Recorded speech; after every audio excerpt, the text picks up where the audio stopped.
Bien, je sens qu'avec le coup de cœur que je vous propose aujourd'hui, on va me taxer un petit peu de facilité. Pourquoi de facilité?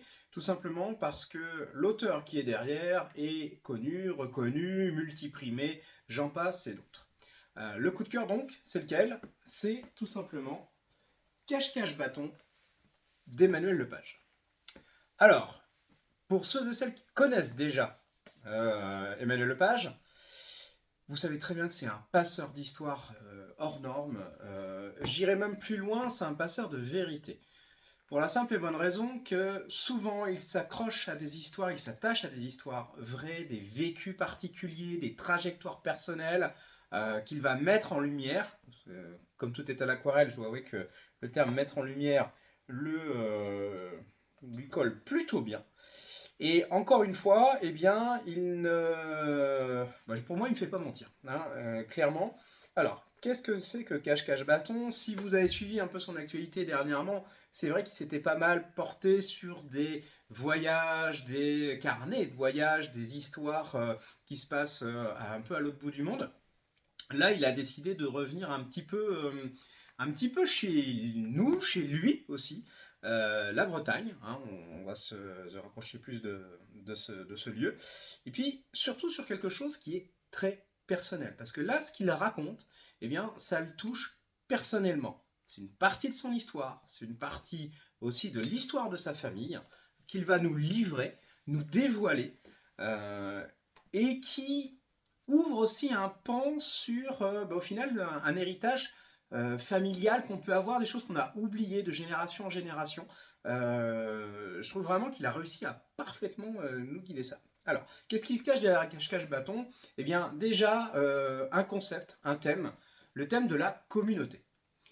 Alors, la communauté, si on se replonge plusieurs dizaines d'années en arrière, hein, les années 60 et 70, hein, si je ne me trompe pas, plusieurs tentatives en France ont fleuri d'espaces communautaires, c'est-à-dire de gens qui se sont associés soit pour vivre ensemble, faire des groupes, pardon, une vraie communauté, soit construire des lieux ensemble, en commun, en achetant en commun, en construisant en commun, mettant en commun les connaissances, etc.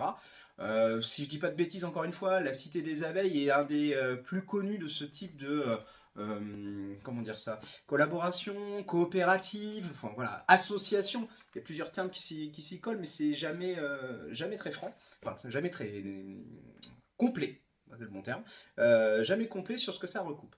Et la petite particularité, c'est que de l'âge de 6 à 9 ans, Emmanuel Lepage a vécu dans une communauté. Euh, donc, ça c'est la première partie. La petite histoire, c'est que il le dit lui-même dans l'album, il a toujours su qu'il en ferait un jour un livre. C'est le cas. Mais il ne s'est pas porté juste sur ce passé personnel. Ce serait déjà intéressant, peut-être un peu trop centré. Mais là, il a été beaucoup plus loin, parce que tout va partir d'un autre projet, celui de ses parents, de recréer une communauté, de refaire partie d'une communauté telle qu'elle a existé autrefois. Et c'est vrai que c'est actuellement des choses qu'on revoit fleurir, hein, des communautés. Alors, des personnes qui commencent à grandement entrer dans le troisième âge, qui décident de vivre justement en communauté pour s'entraider, pour trouver une alternative un petit peu à ce qu'on malheureusement trouve sur cette période-là. Et ça, il a voulu le compter, le raconter et surtout nous le faire comprendre. Quels sont les parcours de vie, les trajectoires qui vont les mener ici et maintenant?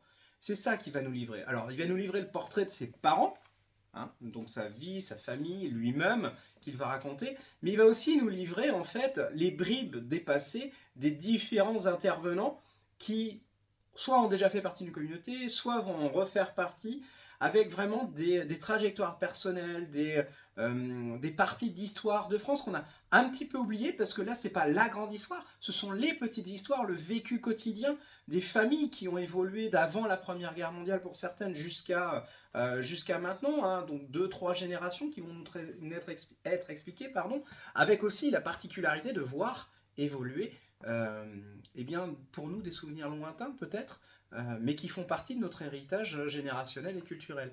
Et donc tout ça, eh ben, il va le livrer, il va nous le faire comprendre, nous amener à comprendre ses constructions, ses associations, le vécu, l'héritage, le rapport à ce côté communautaire, le rapport à la terre, le rapport aussi aux autres.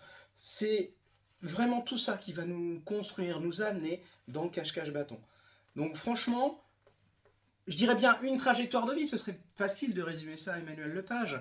Hein, n'oubliez pas Voyage à îles désolation qu'il avait fait sur d'autres, mais il est tellement doué justement pour dresser le portrait des gens, toujours avec ses aquarelles magnifiques. Hein, ça, y a rien à dire. D'ailleurs, j'ai trouvé très astucieux d'utiliser justement des aquarelles de paysages pour faire les transitions entre chaque famille qu'il va expliquer, chaque passé, et puis toujours cette alternance quand il est sur le présent avec cet ocre gris, et puis bah, ce côté plus coloré qu'il va mettre pour comment montrer les choses plus actives. Il y a vraiment, il a un parti pris qui est une narration qui est vraiment là. C'est une lecture conséquente, mais hyper intéressante. On s'y berce. C'est vraiment un souvenir, presque un journal intime qu'on ouvre et dans lequel on se baigne, on s'oublie soi-même, mais sans totalement s'oublier, puisque comme je le disais, c'est forcément aussi des choses qui vont faire écho à certains vieux souvenirs, à certains héritages. Donc, franchement, c'est un superbe album à découvrir, à se bercer dedans, qui va vous rappeler en fait la petite enfance pour certains, intergénérationnel, parce que pour le coup, ça va parler différemment à plein de personnes. Lui aussi, qui va expliquer bah, ce que ça veut dire, vivre en communauté, ce que c'est, ce que ça implique, les réussites, les échecs, parce que tout est aussi là, les différences, les points de vue, les divergences. Voilà, tout est là. Donc, lisez-le, faites-vous plaisir, bercez-vous d'histoire, et puis bah, tout simplement amusez-vous, parce que c'est aussi une part d'enfance qui nous livre, donc c'est vraiment agréable. Donc je vous souhaite une bonne lecture, comme d'habitude si vous avez besoin d'en parler, vous savez où nous trouver, tout simplement, et puis bah, à très vite, allez, à bientôt.